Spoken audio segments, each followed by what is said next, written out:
subscribe to Telugu Sandadi. Hi, hello, namaste. Welcome to my channel Telugu Sandadi. ఈ రోజు episode లో భాగంగా భీమవరంలోని చేపల మార్కెట్ ని మీతో షేర్ చేసుకుంటున్నాను. ఇక్కడ అన్ని రకాల చేపలు, రొయ్యలు, పీతలు మనకు అందుబాటులో ఉంటాయి. అయితే ఇక్కడ మార్కెట్ అనేది వేకువజామునే స్టార్ట్ అవ్వటం వల్ల 6-7 గంటల సమయంలో ఉదయం పూట వచ్చినట్లయితే ఎక్కువ రకాల చేపలు, రొయ్యలు మనకి అందుబాటులో ఉంటాయి. ఇప్పుడు మేము వస్తున్నప్పుడు టైం అయితే 8 గంటలు అయ్యింది. వాతావరణం అయితే చాలా చక్కగా ఉంది. అయితే 8 గంటలు అయ్యేటప్పటికి కొన్ని రకాల చేపలు అనేవి అయిపోతాయి. ఇక్కడ ఈ చేపల మార్కెట్కి ముందు ఇలా కొన్ని కూరగాయలు, ఆకుకూరలు అంటే పుదీనా, కొత్తిమీర అవి కొంటుంటారు కదా, అందుకు చిన్న షాప్స్ లాగా పెట్టారు ఎంట్రన్స్ లో. ఇది ఇక్కడ చేపల మార్కెట్ కు ఎంట్రన్స్ అన్నమాట. అయితే 8 గంటలు అయ్యేసరికి కొన్ని రకాల చేపలు అయితే అయిపోతాయి. వేకువజామునే స్టార్ట్ అవ్వటం వల్ల ఉదయం 6-7 గంటలకే కొన్ని అయితే అయిపోతాయి అన్నమాట చేపలు అలాంటివి. అయితే అవైలబుల్ గా అయితే మాత్రం ఉంటాయి.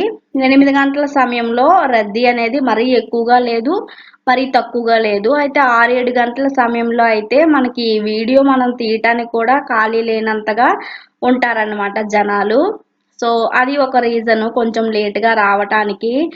మనకి మీకు చూపించడానికి కుదరదు కదండి, అంత జనాలు ఉన్నప్పుడైతే మనకి ఇలా తీసే అంత టైం ఉండదు. వాళ్ళకు కూడా వాళ్ళ బేరం పోతుందేమో అని చెప్పేసి మనం వీడియో తీస్తున్నా సరే వాళ్ళకు కూడా ఇబ్బందిగా ఉంటుంది కదా, అందుకని చెప్పేసి ఇలా కొద్దిగా ఖాళీ ఉన్న టైంలో వెళ్ళటం జరిగింది. చేపలు అనేవి వాటి రకాలను బట్టి ఒక్కొక్కటి ఒక్కొక్క కాస్ట్ లో ఉంటాయి. అయితే కొన్ని దగ్గర మనకి చాలా ఎక్కువగా కూడా చెప్పేస్తారు, మనం బార్గెన్ చేసుకోవాల్సి ఉంటుంది. మనకి కొద్దిగా ఐడియా ఉన్నట్లయితే మనకి ఒక అవగాహన ఉంటుంది వాళ్ళు ఎంత చెప్పారు, మనం ఎంత కడగొచ్చు అనేది. కొన్ని చోట్ల అయితే ఒక 20-30 తేడాతోనే చెప్తారు, అలాంటప్పుడు పెద్దగా ప్రాబ్లం ఏమి ఉండదు. కానీ ఇంతకు ముందే ఒక దగ్గర ఈ శీలావతి చేపలు అడిగినప్పుడు 350 రూపాయలు చెప్పారనమాట. మరీ అంత చెప్పేస్తే తెలియని వాళ్ళకైతే కొంచెం ప్రాబ్లం ఉండే అవకాశం ఉంది. సో చూసుకొని మనకు అవి ఒక్కొక్క ఏరియా బట్టి 140-180 మధ్యలో ఉంటాయన్నమాట. సో అలా మనకు ఒక ఐడియా ఉన్నట్లయితే దాన్ని బట్టి మనం అడగటానికి వీలుంటుంది. ఇక్కడైతే మేము శీలావతి చేపలు కిలో తీసుకున్నాను.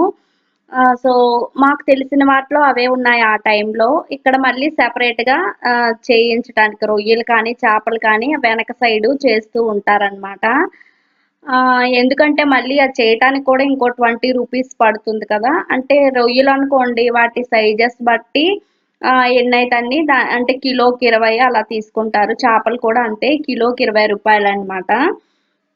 సో మనకి బతికున్న చేపలు అనుకోండి వాటి టేస్ట్ అనేది నార్మల్గా బతికలేని వాటికంటే ఎలాగైనా తేడా ఉంటుంది. కొన్ని ప్రాంతాల్లో అయితే మనకి ఎక్కడి నుంచో రవాణా అయ్యి మనకి వాటిని ఐస్లో పెట్టి తెస్తారు చూసారు, వాటికి ఈ బతుకున్న చేపలకైతే టేస్ట్లో చాలా తేడానే ఉంటుంది. ఇక్కడైతే మ్యాక్సిమం అన్నీ కూడా బతికున్న చేపలే అవైలబుల్గా ఉన్నాయి. సో అందుకు టేస్ట్ అయితే సూపర్గా ఉంటుందన్నమాట. నార్మల్గా బతికి లేని చేపలు అనుకోండి ఎక్కడి నుంచో మనకి రవాణా అయ్యొచ్చు అనుకోండి, వాటిని పై భాగంలో ఇలా తీసి చూపిస్తారనమాట. అప్పుడే మనకు అవి ఫ్రెష్గా ఉన్నవి లేనివి తెలుస్తాయి. ఇలా చూపించినప్పుడు మనకి రెడ్ కలర్లో ఉంటుంది, రెడ్ మెరూన్ అలా. లేదు కొంచెం పాలిపోయినట్లుగా తెల్లగా ఉంటే అంత ఫ్రెష్గా లేనట్టు అనమాట అవి. సో అవి చూసి తీసుకోవాలన్నమాట. చేపలు ఎప్పుడైనా సరే బతికలేనివి అయితే తీసుకునేటప్పుడు అలా తీసుకోవాలి. ఇంకా కాస్ట్ అయితే మనకు ఒక్కొక్క ప్లేస్ బట్టి వాటి చేపల రకాలను బట్టి చేపలు కానీ రొయ్యలు కానీ అవి అలా మారుతూ ఉంటాయి అన్నమాట. మనం ముందే ఒక అవగాహన వస్తుంది కదా ఎప్పుడు కొనేటప్పుడు, దాన్ని బట్టి మనకు ఐడియా వచ్చేస్తుంది అనమాట. సో ఇదన్నమాట భీమవరంలోని చేపల మార్కెట్ అనేది. సో చాలా వరకు కవర్ చేస్తానని అనుకుంటున్నాను. ఇంకా ఏమైనా డౌట్స్ ఉంటే కింద ఉన్న కమెంట్ సెక్షన్లో తెలియజేయండి. నా ఛానల్ ఫస్ట్ టైం చూస్తున్న వాళ్ళైతే సబ్స్క్రైబ్ చేసుకొని పక్కనే బెల్ ఐకాన్ ఉంటుంది, దాన్ని యాక్టివేట్ చేసుకోవడం అసలు మర్చిపోవద్దు. ఈ వీడియో కనుక మీకు యూస్ఫుల్ అనిపిస్తే లైక్ చేయండి, మీకు నచ్చినా లైక్ చేయండి. ఇంకా మీ ఫ్రెండ్స్ ఇంకా ఫ్యామిలీ మెంబర్స్తో ఇంకా ఎవరికైనా సరే యూజ్ అవుతుంది అనిపిస్తే వాళ్ళకి ఈ వీడియోనైతే షేర్ చేసుకోవడం అస్సలు మర్చిపోవద్దు. So thank you so much for watching. నమస్తే.